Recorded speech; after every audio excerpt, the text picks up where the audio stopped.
नमस्कार। तो कैसे हैं आप लोग? उम्मीद करता हूँ अच्छे ही होंगे, स्वस्थ होंगे और ईश्वर से कामना करता हूँ कि स्वस्थ ही रहें सपरिवार।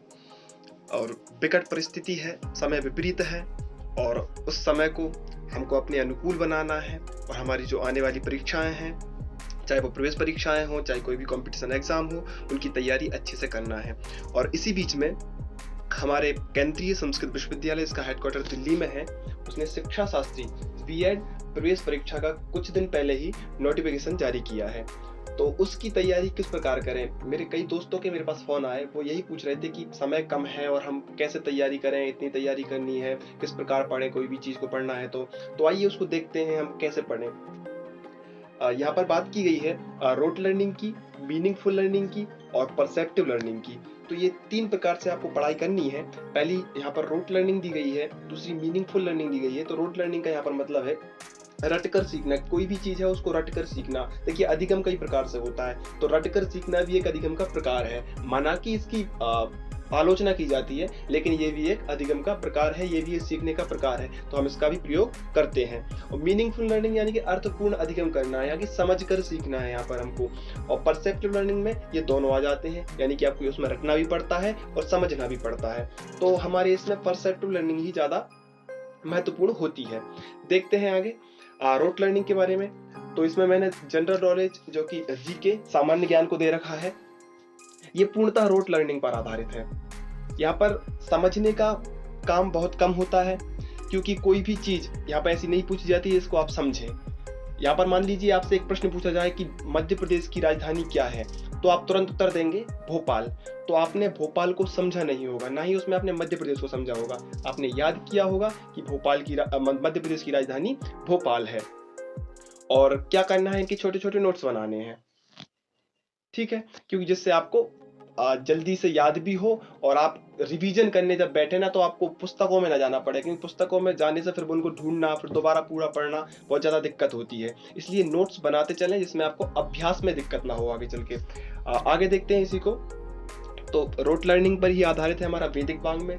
ये वैदिक वाङ्मय भी पूर्णतः रटकर सीखने पर ही आधारित है। जैसे कि मान लीजिए इसमें भी वही है, अगर आपसे पूछा जाए कि अभिज्ञान शाकुंतलम किसकी रचना है, या फिर ऋग्वेद का ब्राह्मण ग्रंथ कौन सा है, आरण्यक ग्रंथ कौन सा है, उसमें कितने मंत्र हैं, कितने मंडल हैं, किस मंडल के ऋषि कौन है, ये पूछा जाएगा, तो ये यहाँ पर आपको रटना ही पड़ेगा, है ना, आपको याद करना पड़ेगा।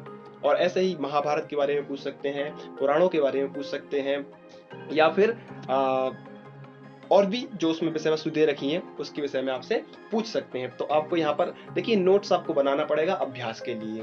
अगर आप नोट्स बनाएंगे तो आपको अभ्यास में दिक्कत नहीं होगी। लास्ट में जब अभ्यास करने हम बैठते हैं तो पूरे सब्जेक्ट जो पूरे हमारे पॉइंट दिए रखे हैं उनका हम अभ्यास करते हैं, और अगर अलग अलग पुस्तक में वो रहेंगी तो आपको अभ्यास करने में थोड़ी दिक्कत आएगी, इसलिए नोट्स जरूर बनाएं। आगे देखते हैं तो व्याकरण, संस्कृत भाषा दक्षता, ये भी रोट लर्निंग यानी कि यहाँ पे नीचे परसेप्टिव लर्निंग दे रखा है, जिसमें शब्द रूप और धातु रूप है। इनको परसेप्टिव लर्निंग की हमने बात की थी, इसमें रोट लर्निंग और मीनिंगफुल लर्निंग दोनों आ रहे थे। तो शब्द रूप और धातु रूप को पहले समझना भी है।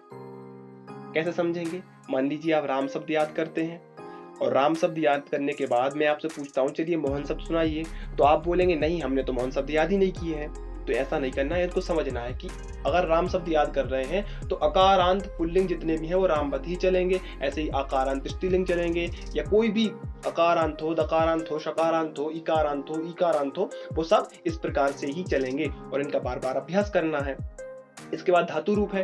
धातु रूप भी हमारे 10 लकारों में विभक्त है, 10 गणों में विभक्त है, उनको भी इसी प्रकार से पढ़ना है। एक धातु को हमको समझना है, भौतिक की एक धातु को हम समझेंगे पूरे अच्छे तरीके से, फिर आगे की धातुओं को हमको याद करने की जरूरत नहीं होगी और हम उनके मूल रूप देख लेंगे और एक बार उनका अभ्यास कर लेंगे, इतने में हमारा काम हो जाएगा।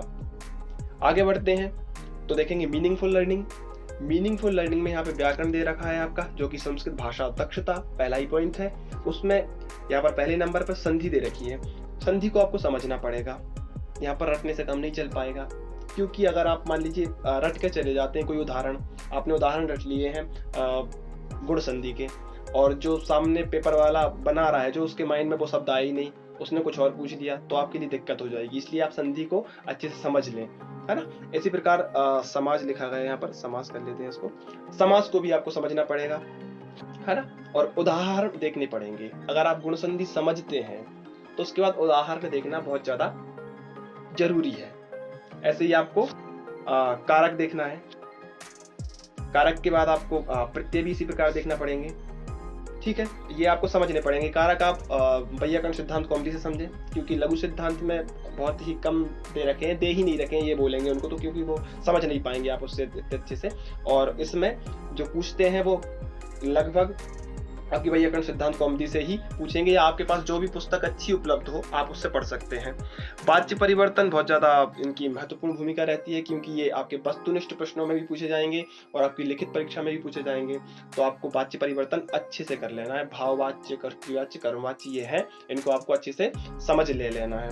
और इसके बाद आता है वर्तनी की अशुद्धि, ये भी आपको समझना ही पड़ेंगे, क्योंकि आप सब ऐसे करके नहीं जा सकते। आप कुछ शब्दों के शुद्ध शब्द आप कर लें और वही आपसे पूछ लें, इसलिए इनको आपको देखना पड़ेगा, बार बार अभ्यास करना ही पड़ेगा। मैं ये बोलूंगा आपसे कि आप सप्ताह में एक दिन कोई निश्चित कीजिए, जो आपने एक सप्ताह में आपके 4 पॉइंट हैं, यानी कि आपका व्याकरण है, जो संस्कृत भाषा दक्षता है, और आपकी जीके और रीजनिंग है, शिक्षणाभिरुचि है और संस्कृत वाङ्मय है। तो इनके लिए आप सप्ताह में एक दिन या एक दिन निर्धारित कर लें कि इस दिन मैं व्याकरण का, इस दिन संस्कृत वाङ्मय इतिहास का, और इस दिन मैं शिक्षणाभिरुचि का और जीके और रीजनिंग का अभ्यास करूंगा।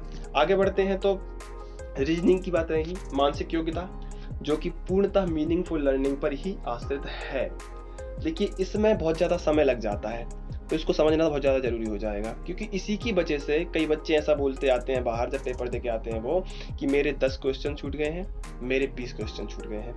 तो आपको ऐसा नहीं कहना है, और ऐसा नहीं कहना है तो आपको रीजनिंग थोड़ा समझना पड़ेगी, क्योंकि अगर नहीं समझेंगे तो आपको जो प्रश्न करने में आपको 10 सेकंड लगने चाहिए थे, मात्र उसको करने में आपको 1 मिनट लग जाएगा, ठीक है। तो आपको 1 मिनट नहीं लगा के आपको ओनली 10 सेकंड लगाने हैं, और वो ट्रिक जो आपके पास होंगी उससे आप 10 सेकंड ही लगाएंगे और आपके पास भरपूर समय बच जाएगा अन्य प्रश्नों के लिए, ठीक है। आगे चलते हैं तो परसेप्टिव लर्निंग, जो कि शिक्षणाभिरुचि है, इसमें क्या करना है। देखिए समझना तो आपको पूरे पेपर को ही पड़ेगा, क्योंकि पूरा पेपर संस्कृत में ही आएगा, हिंदी में नहीं आएगा। इसलिए आपको आपकी संस्कृत ठीक ठाक होनी चाहिए, सामान्य तो होनी चाहिए, आप कोई प्रश्न को समझ सकें। अगर आपकी संस्कृत ठीक है तो बहुत अच्छी बात है ये तो, और अगर नहीं है तो रचनानुवाद कौमुदी एक पुस्तक है, उसमें कई अभ्यास दे रखे हैं, उनका आप आधे घंटे उनको देंगे डेली, तो आपकी संस्कृत ठीक ठाक हो जाएगी और आप जो प्रश्न आएंगे उनको समझ सकेंगे अच्छे से। तो समझना है पहले तो। फिर दूसरी की बात ये है कि जो चिरंतनी है उसमें लगभग 400 के आसपास प्रश्न दे रखे हैं, उन प्रश्नों का अभ्यास करना है आपको, चाहे आप सप्ताह में 1 बार कर लें या फिर आप 2 सप्ताह में 1 बार कर लें, लेकिन उनका अभ्यास जरूर करेंगे। उनको समझेंगे पहले, उस प्रश्न को पढ़ेंगे और थोड़ी पॉजिटिव सोच रखिए उन प्रश्नों को पढ़ते समय, है ना, क्योंकि वहाँ पर ज़्यादातर ऐसे ही प्रश्न रहते हैं कि आप क्लास में हैं और कोई बच्चा मस्ती कर रहा है तो आप क्या करेंगे। ऑप्शन भी दे रखे हैं कि आप उसको टीचर के पास ले जाए, प्रिंसिपल के पास ले जाएंगे, उसको बाहर कर देंगे क्लास से, उसके माता पिता से उसकी शिकायत कर देंगे, फिर उसका कारण जानने की कोशिश करेंगे। तो ऐसे आपके पास प्रश्न आएंगे, ये मैंने हिंदी में बोल दिया, यही प्रश्न आपके पास संस्कृत में आएंगे। उसमें आपको आयोग वगैरह भी याद करने पड़ेंगे, आदर्श वाक्य हैं कुछ वो याद करने पड़ेंगे, ठीक है, ये भी देख लीजिए। तो आप इस प्रकार से अगर उसको समझेंगे, आपकी संस्कृत ठीक ठाक रहेगी, तो शिक्षणाभिरुचि में आपको ज़्यादा दिक्कत आने नहीं वाली है। आप वहाँ पे अच्छे से अच्छे नंबर लेकर जरूर आएंगे। आज की इतनी ही बात, आगे जो वीडियो आएगी उसमें हम चर्चा करेंगे आप लिखित परीक्षा की तैयारी किस प्रकार से करेंगे। और अगर आपको ये वीडियो पसंद आई है तो अपने और भी जो दोस्त हैं उनके पास इसको शेयर करें, जिससे उनका भी मार्गदर्शन हो सके। जी धन्यवाद।